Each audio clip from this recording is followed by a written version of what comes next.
तो the great bank robbery का खुलासा कैसे हुआ ये तो आपने देख लिया। आइए अब आपको बताते हैं कि इस बैंक रॉबरी को अंजाम तक कैसे पहुंचाया गया।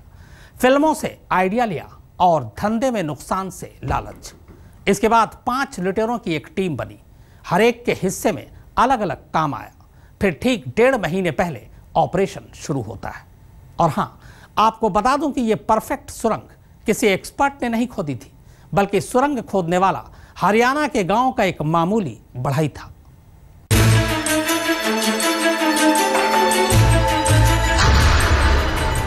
$100 करोड़ की रॉबरी, 100 फुट लंबी सुरंग, 1.5 महीने की खुदाई, 5 लोगों की साजिश। हरियाणा की सबसे बड़ी बैंक रॉबरी की साजिश का जन्म इसी घर और घर की वजह से होता है। हरियाणा के एक छोटे से गांव के 2 प्रॉपर्टी डीलर महिपाल और सतीश को धंधे में कुछ नुकसान हो गया था। इसी के बाद सतीश पहली बार आइडिया देता है बैंक लूटने की।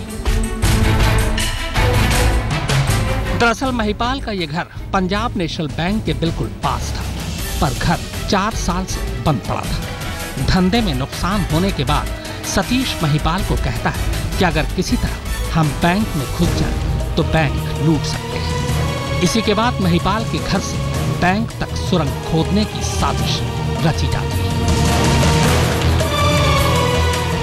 साजिश के तहत महिपाल अपने गांव के 3 और लड़कों को अपने साथ शामिल कर लेता है।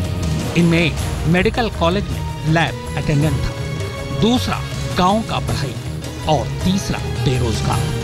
अब ये 5 लोग मिलकर 1.5 महीने पहले यानी सितंबर में सुरंग खोदने का काम शुरू करते हैं। 5 को अलग अलग टास्क दिया गया था। महिपाल घर पर सिर्फ पहरा देता था कि कोई आ तो नहीं रहा। बढ़ई सुरंग खोदता था। सुरेंद्र सुरंग की मिट्टी बाहर निकालता था। बलराज वो मिट्टी बाहर इस तरह ठिकाने लगाता था कि किसी को शक ना हो, जबकि सतीश सुरंग की लंबाई, गहराई और चौड़ाई का खाका खींचता था। सुरंग खोदने के लिए 5 ने बिल्कुल देसी तरीका अपनाया था। इसके लिए वो खुरपा और गैंती का इस्तेमाल करते थे। खुदाई के दौरान बिल्कुल शोर न हो, इसका पूरा ख्याल रखते थे। हमेशा खुदाई दिन के वक्त ही किया करते थे और एक बार में 2 से 2.5 घंटे से ज्यादा खुदाई नहीं करते थे, ताकि मिट्टी ज्यादा जमा ना हो। खुदाई से पहले महिपाल और सतीश ने कई बार बैंक के अंदर जाकर रैकी की थी। लॉकर रूम कहाँ है, सुरंग का मुंह कहाँ खुलना है, ये सब उन्होंने पहले से प्लान कर रखा था। कहते हैं कि सुरंग की खुदाई 25 अक्टूबर से पहले ही पूरी हो चुकी थी, मगर ये लोग रविवार की छुट्टी का इंतजार कर रहे थे। इसीलिए 26 अक्टूबर को जब बैंक बंद था, तभी इन्होंने सुरंग का आखिरी सिरा खोला और फिर सारा माल बैंक से पहले घर लाए और फिर घर से सारा माल गांव ले गए। सोनीपत से गोहाना जाएंगे तो वहां से इन दोनों को बरामद किया है जोली गांव के एरिया से।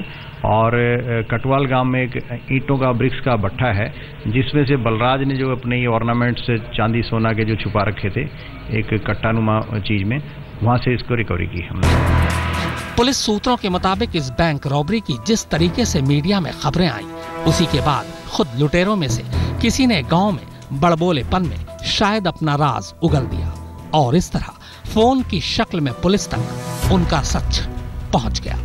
हालांकि पुलिस बेशक मामला सुलझा चुकी है, पर लूट का सारा माल बरामद होना अभी बाकी है। जिन 86 लॉकर्स को लूटा गया है, उन लॉकरों के मालिकों ने जो हिसाब किताब बैंक को दिया है, उसके मुताबिक लूटे गए गहने की कीमत लगभग 100 करोड़ रुपए है। हरियाणा की सबसे बड़ी लूट की इस वारदात को अंजाम देने के लिए बदमाशों ने जो योजना तैयार की वो बेहद शातिराना थी। बैंक की रैकी से लेकर किस जगह से सुरंग का निर्माण करना है, ये बदमाशों ने पहले से ही तय कर लिया। इसके बाद करीब 1.5 महीने में सुरंग बनाकर इस लूट की वारदात को अंजाम दिया गया। कैमरामैन अभय कुमार और सुरेंद्र के साथ अनुज मिश्रा, सोनीपत आज तक।